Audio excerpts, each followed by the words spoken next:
Well, it's good to be with you, Beverley. Carlo Acutis has been somebody that's been growing mostly in local devotion in Umbria.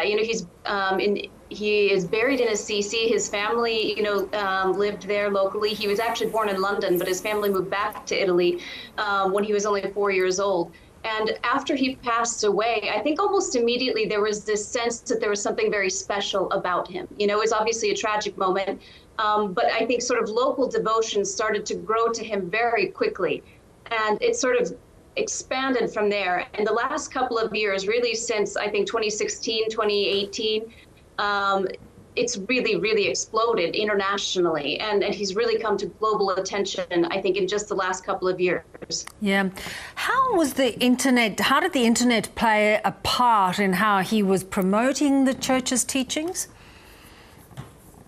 Well, he was a big techie, so Carlo was somebody who even as a young child was very into computers, and he was sort of got this reputation as sort of this geeky kid in school. He was sometimes picked on, as a nerd, but he really was into it, and he was passionate about sharing his faith, and he tried to merge the two as often as he could, and he would help, designing various websites. And, one thing he's most famous for is sort of creating this website that's a compilation of what are called Eucharistic miracles. And so that's kind of a loaded term in Catholic speak, but it basically means, when the communion hosts and wine are believed, to become the real body and blood of Jesus Christ in Mass, and so he collects instances where people have said this has happened throughout the world, and he compiled that all into one website. And that's really the big hub of his spiritual contribution for millennials online and anybody who, is on social media and looking for faith in the digital world. I mean, that's a resource he's created for a lot of people who are online and looking for spiritual resources. Yeah, that's so interesting. So what were the two miracles that he is said to have performed? So the first miracle that's happened, because as you know, in order for somebody to be canonized in the Catholic Church as a saint and recognized with that title, two miracles have to be, acknowledged. The first one that led to his beatification, which is a step before canonization in 2020, was the healing of a young Brazilian boy who had some form of pancreatic cancer, and who was, doctors and the Vatican has a team of medical and scientific experts who evaluate all of these alleged miracles that come their way. And so this was deemed, the healing of this boy was deemed to be miraculous after his mother had, touched what's called a relic of Carlo Acutis. So either a part of him that's been preserved, usually it's a strain of hair or a part of his clothing. So his mother had prayed with this relic for the healing of her son, and he was healed. The second miracle, the one that has just opened the way for his canonization as a saint, was the healing of a young Italian teenage girl who had a very serious bike accident and had a severe brain hemorrhage as a result. And things were not looking well. But her mother decided to make a pilgrimage to Assisi, where she prayed at the tomb of Carlo Acutis. And that same day, the doctors said they noticed some changes in her condition, and things got steadily better. And that was also deemed miraculous. They did not expect this girl to recover. They said if she survived, she would have been brain dead. And somehow she's making a full recovery. That's amazing. So what now happens during this canonization process with all the cardinals? So what's going to happen right now is the Pope has said, given the second miracle, and it's been approved, it's met all the standards, they have in place. So he's going to convene at some point in the future a consistory of cardinals, just basically a fancy term meaning a meeting where all the cardinals come together. And they are going to decide on a date in which the canonization will happen. So we don't actually know when the canonization is going to take place yet. That's going to happen. We don't know when the meeting is going to happen yet. And they usually don't tell us when that happens. We'll get a statement after the fact that says this happened and this is the date that's been decided.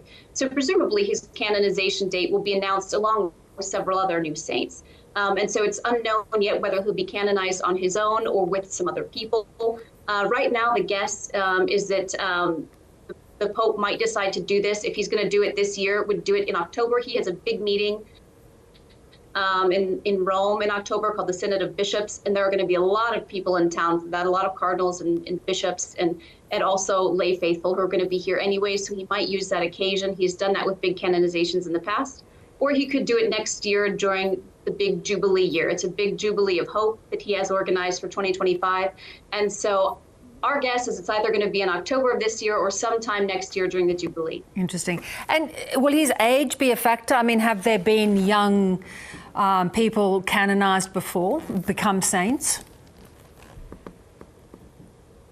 You know, the church has a history of young people, and actually the youngest people to ever be canonized saints are children who were, visionaries, they say, of the apparent Marian apparitions in Fatima, which is one of the biggest Marian shrines in the world. And so Mary is believed to have appeared to 3 young children, and I believe the youngest were just 7 and 8 at the time that these apparitions happened, and they died shortly after, so they were very young when they passed away. So they're the youngest Catholics to ever be canonized and recognized as saints. And so that was quite remarkable when it happened. But this is the first modern day saint. This is the first person, the Fatima visionaries, as they're called, were born in the early 1900s, so this is the first millennial, somebody that, who he was born in 1991. I mean, I'm not going to tell you too much, but he's younger than I am, And definitely younger than I am. It's really something remarkable for people, especially young people today, who want a point of reference in the world, especially at a time when they feel challenged in their faith, or it might be a challenge to live their faith in a secular context. So for young Catholics, this is somebody who really is their age. And if you're under 35, I mean, he is somebody who's your contemporary. So this really is something quite remarkable for Catholics today. And it's something that I think the church is going to want to use as a point of reference. I think they're trying to put Carlos Acutis out there as a point of reference, especially for young Catholics all over the world. Yeah, I think that is exactly a very good point that you make, that sort of outreach to the younger generation. Great as always to speak, Elise. Thanks so much. Thank you, Beverley.